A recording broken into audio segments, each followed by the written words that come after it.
Hello बच्चों, let's read this question. The question say that which of the following statement is false? बच्चों यहाँ पर 4 statement given है, इनमें से जो फॉल्स स्टेटमेंट है उसको आइडेंटिफाई करना है।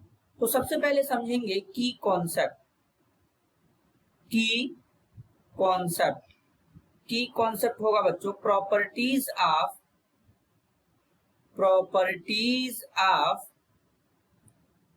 BeCl2। तो सबसे पहले बच्चों यहाँ पर पहले स्टेटमेंट के बारे में बात करेंगे। पहले स्टेटमेंट बोला गया BeCl2 exist as a dimer in vapour state and polymeric in the solid state.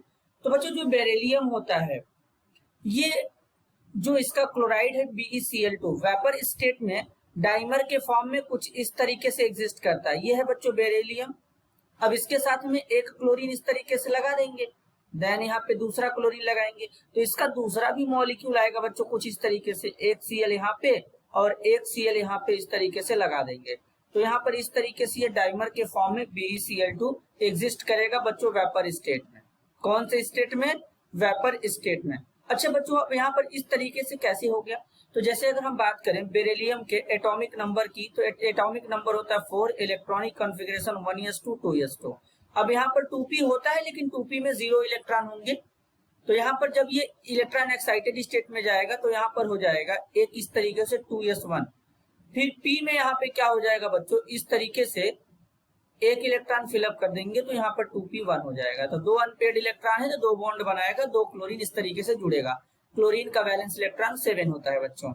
अब अगर हम इसका पॉलीमेरिक स्ट्रक्चर बनाएं तो कुछ इस तरीके से बेरिलियम, फिर यहाँ पर इस तरीके से, देन Cl, फिर Cl, एक बेरिलियम यहाँ पे लगा देंगे तो इस तरीके से हो जाएगा, फिर Cl, देन Cl।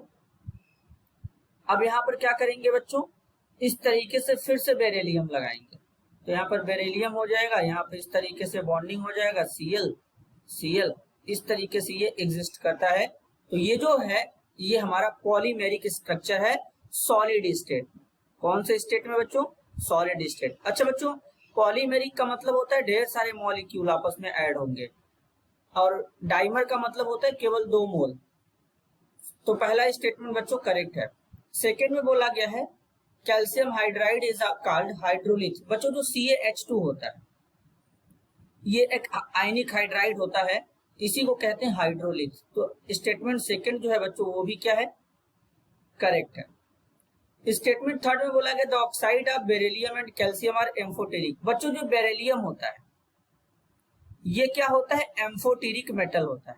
अच्छा एम्फोटेरिक मेटल कौन से होते हैं? ऐसे मेटल जो एसिड और बेस दोनों के साथ रिएक्ट करते हैं उनको एम्फोटेरिक मेटल कहते हैं।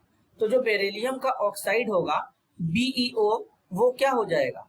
एम्फोटेरिक हो जाएगा। क्या हो जाएगा? एम्फोटेरिक ऑक्साइड हो जाएगा बच्चों, इस तरीके से। अब अगर हम बात करें यहाँ पर कैल्शियम की, तो कैल्शियम क्या होता है? मेटल होता है, वनली मेटल होता है। और मेटल के ऑक्साइड क्या होते हैं बच्चों? बेसिक नेचर के। तो कैल्शियम ऑक्साइड कैसा हो जाएगा? बेसिक ऑक्साइड हो जाएगा। कैसा हो जाएगा? Basic oxide. अगर ये एम्फोटेरिक मेटल होता तभी इसका ऑक्साइड एम्फोटेरिक होता। तो स्टेटमेंट थर्ड गलत है। Bicarbonate of sodium and strontium are soluble in water. अगर हम इनके बाइकार्बोनेट की बात करें, जैसे कि सोडियम कार्बोनेट, जैसे कि सोडियम का बाइकार्बोनेट होगा बच्चों, सोडियम बाइकार्बोनेट होगा NaHCO3।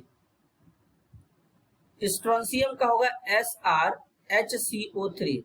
अब अगर ध्यान देने वाली बात यह है बच्चों कि अगर हम इसका स्ट्रक्चर बनाएं तो C डबल बॉन्ड इस तरीके से हो जाएगा, ऑक्सीजन नेगेटिव हो जाएगा, Na पॉजिटिव हो जाएगा, देन यहाँ पे क्या हो जाएगा? ऑक्सीजन साथ में जुड़ जाएगा हाइड्रोजन। तो बच्चों ये जो हाइड्रोजन है ये हाइड्रोजन क्या करेगा? वाटर के साथ में क्या बनाएगा? हाइड्रोजन बॉन्डिंग बनाएगा। इसीलिए तो ये क्या होते हैं? बाइकार्बोनेट, वाटर सॉल्युबल हो जाते हैं। और यहाँ पर स्ट्रोंसियम बाइकार्बोनेट में भी हाइड्रोजन है तो ये हाइड्रोजन बॉन्डिंग कर लेता है जिसके कारण ये वाटर सॉल्युबल होते हैं। तो स्टेटमेंट 4 भी करेक्ट है। तो हमको फॉल्स स्टेटमेंट बताना था, तो फॉल्स स्टेटमेंट होगा बच्चों option third. This is your answer. I hope you understood it well. All the best.